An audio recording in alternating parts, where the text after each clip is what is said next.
د XR1 روباټ د موبایل د ورلد کانګرس په نندارتون کې مېلمنو ته قهوه جوړوي. دغه انسان ډوله روباټ د کلاود ماینډز په نامه یو جوړښت له لارې چې د مصنوعي ذکاوت او د انساني چلوونکو له ترکیب څخه جوړ دی کنټرولېږي. جوړونکي شرکت وایي په کلاود باندې ډیر ځیرک روباټونه جوړولی شو. که چیرې موږ په کلاود روباټ جوړ کړو نو کولی شو د انسان د هوښیارۍ کچې ته یې ډیر نږدې ځیرک جوړ کړو. د کلاود ماینډز شرکت وایي د XR1 روباټ چې دلته په ستنه کې تار اچوي لومړنی انسان ډوله روباټ دی چې د کلاود د محاسبې په قوت کار کوي.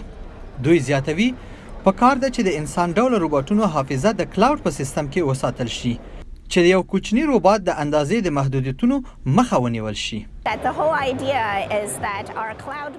د کلاود له مغزو څخه زموږ هدف د هارکس په نامه د داسې یو سیستم جوړول دي چې د انسان ذکاوت مصنوعي ذکاوت تقویه کړي.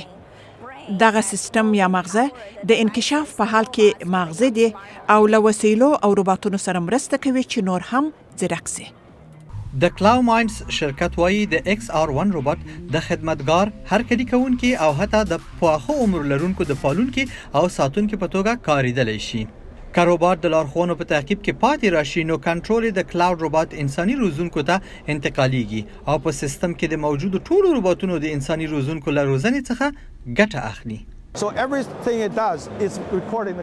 هر کار چې کوي په کلاود کې ثبتېږي او له ثبت شویو اطلاعاتو څخه د الګاریتم د روزنې لپاره کار اخیستل کېدای شي چې الګاریتم نور هم ښه شي.